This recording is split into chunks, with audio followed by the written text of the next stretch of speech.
I'm Zach Romero. We will be talking today about the slasher film Prom Night. However, I'm not talking about the remake made a couple years ago that most likely sucked ass. No, I'm talking about the 1980s original that also sucked ass. Prom Night starts with a bunch of small children playing hide-and-seek in a terrifying abandoned building. Except they don't call it hide-and-seek, they call it killers. Killers are coming! Killers are coming! Killers are coming! The games kids play. However, the game gets out of hand and...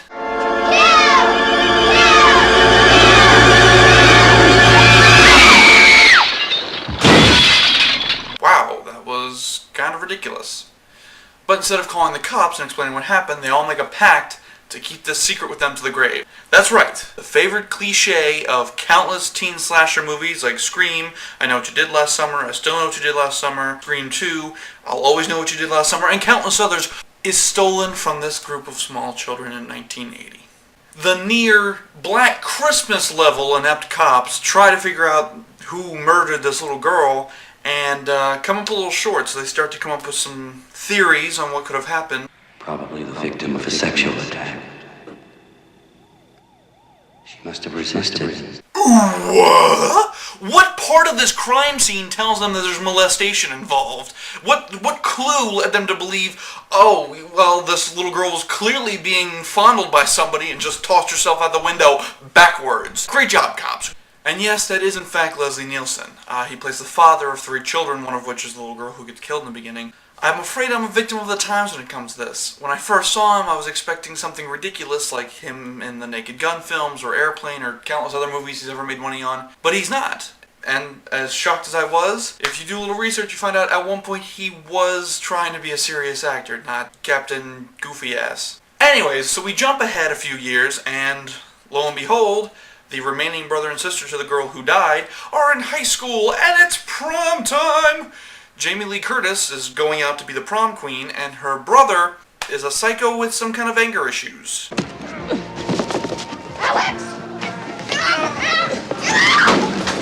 Wow. What a bag of crazy. We're also introduced to the incredibly creepy janitor character. Oh crap, he looks like me! In any case, before you can say, hey, all these high schoolers look 30, people begin to get murdered!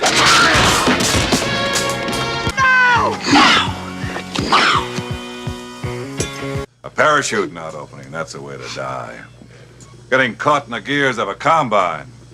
Having your nuts bit off by a Laplander, that's the way I want to go. So, soon, the same inept cops attempt to figure out who's causing these murders. After about 15 minutes of searching, they come up short and decide to pin it on the same guy who they pinned the original girl murder from the beginning of the film on. It worked once, why not again?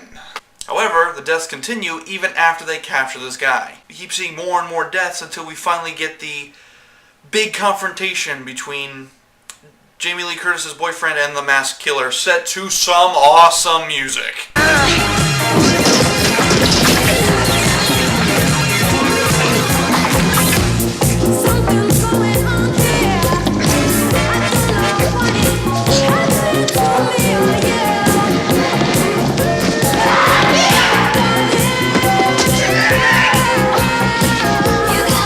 So the battle finishes and we get to find out who the masked killer is, and it's...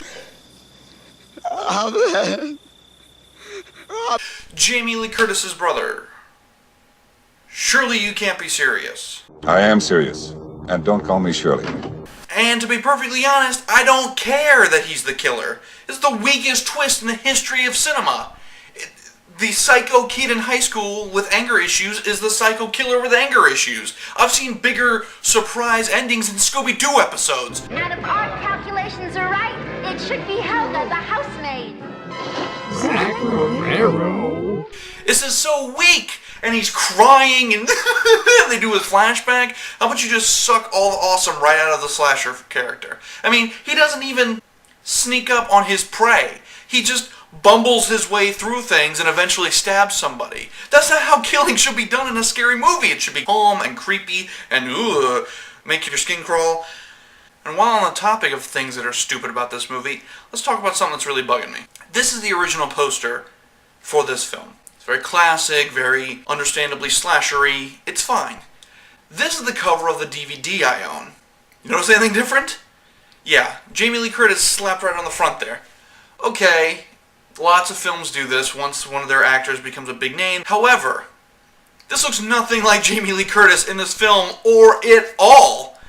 Compare the two. Jamie Lee Curtis has never looked like that. Boobies? Boobies. Come on, DVD. This is ridiculous. If you want to sell people on your movie, show a young Jamie Lee Curtis. People will go, oh my god, I can't believe she used to look like that. Let's watch it, honey. Not crappy Photoshop job of indefinitely young Jamie Lee Curtis. This is just garbage. I'm insulted by this. Ugh, so stupid. And you know what? It's a perfect representation for such a crappy movie. What a letdown, average, bleh, slasher flick. Just, ugh, garbage. The only redeeming fun part was watching Leslie Nielsen be serious and a young Jamie Lee Curtis.